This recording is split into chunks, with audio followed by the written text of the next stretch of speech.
Continuando a análise do Estatuto da Criança e do Adolescente, passamos agora a analisar o título 2 dos Direitos Fundamentais, capítulo 1 do Direito à Vida e à Saúde. Agora passamos a analisar o artigo 11. Começamos pela leitura do artigo. Artigo 11. É assegurado acesso integral às linhas de cuidado voltadas à saúde da criança e do adolescente por intermédio do Sistema Único de Saúde, observado o princípio da equidade no acesso a ações e serviços para a promoção, proteção e recuperação da saúde. Parágrafo 1º. A criança e o adolescente com deficiência serão atendidos sem discriminação ou segregação em suas necessidades gerais de saúde e específicas de habilitação e reabilitação. Parágrafo 2º.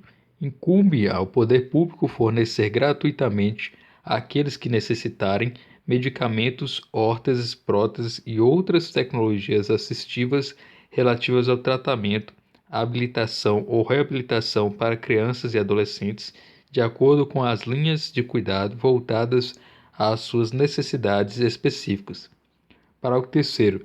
Os profissionais que atuam no cuidado diário ou frequente de crianças na primeira infância receberão formação específica e permanente para a detecção de sinais de risco para o desenvolvimento psíquico, bem como para o acompanhamento que se fizer necessário.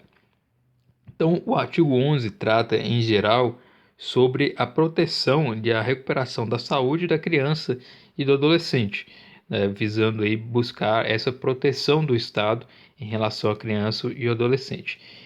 O caput já inicia dando aí direito ao acesso integral, ou seja, desde a fase básica até a fase avançada de qualquer tipo de tratamento, voltadas à sua saúde.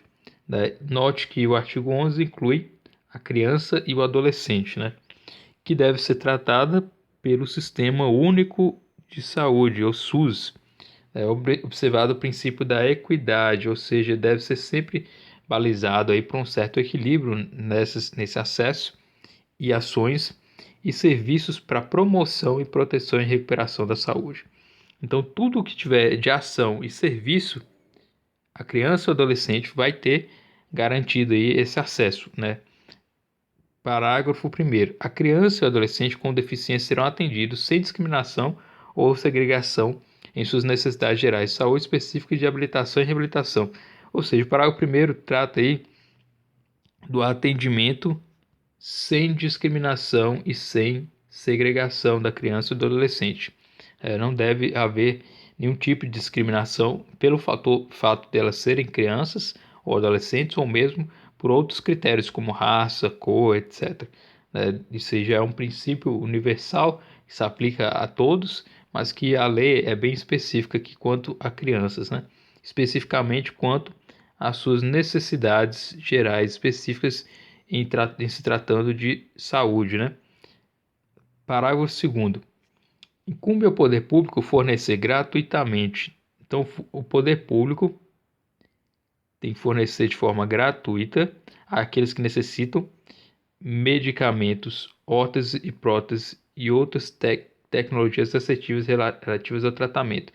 Então, para a criança e para o adolescente, cabe ao poder público fornecer medicamento, órteses e próteses e outras tecnologias para a reabilitação da criança e do adolescente. Os medicamentos utilizados aí como forma de prevenção ou como forma de recuperação de alguma doença ou algum tipo de tratamento médico, A órtese normalmente ela é utilizada como um aparelho, destinado a suprir ou então a corrigir alguma alteração morfológica de algum órgão ou uma má função de algum órgão, de um membro ou então de um segmento de algum membro ou alguma deficiência dele e tudo mais. Então a órtese ela serve para ajustar aí algum tipo de funcionamento, enquanto que a prótese serve para suprir a falta de algum tipo de algum tipo de órgão ou então membro que não está funcionando corretamente, ou então foi perdido no caso. E outras tecnologias assistivas, que sejam possíveis de serem utilizadas na criança ou adolescente, todos devem ser fornecidos à criança de forma gratuita. além, inclusive, né, do próprio tratamento por intermédio do Sistema Único de Saúde. Parágrafo 3º. Os profissionais que atuam no cuidado diário ou frequente de crianças na primeira infância receberão formação específica e permanente para a detecção de sinais de risco para o desenvolvimento psíquico. Então, deve ser observado aí que os profissionais que lidam com criança durante um certo tratamento, eles devem ter aí uma formação específica para evitar qualquer dano psíquico, né, qualquer risco psicológico para a criança que está tendo aquele tratamento. Então não basta apenas fornecer o atendimento específico para a criança que está em recuperação, está com saúde, mas o profissional tem que ser capacitado de modo a evitar qualquer tipo de trauma psicológico para aquela criança, bem como para acompanhamento, no caso. Então, além do desenvolvimento psicológico que deve ser observado pelos profissionais, a detecção de sinais de possíveis problemas, né, psicológicos e tudo mais, todo esse cuidado. Então, a lei ela dá então à criança ou adolescente o acesso integral a todo tipo de tratamento fornecido pelo Sistema Único de Saúde, tem que ser atendido sem nenhum tipo de discriminação, né? Mesmo aquelas crianças que estejam em habilitação ou reabilitação, não importa, né? A criança e o adolescente têm que ser tratados sem nenhum tipo de discriminação, mesmo aquelas que tenham deficiência, no caso, né? Elas não devem ser tratadas aí com discriminação. O parágrafo 2º trata sobre a gratuidade, né? Todos os tipos de remédios, hortas e próteses e tudo mais tem que ser fornecido à criança e adolescente de forma gratuita, e os profissionais têm que ser capacitados para evitar danos psicológicos para a criança e atuar aí durante o seu desenvolvimento psíquico, né? E o acompanhamento deve ser feito, né? O profissional tem que estar habilitado, tem que ter um tratamento específico para criança e para adolescente.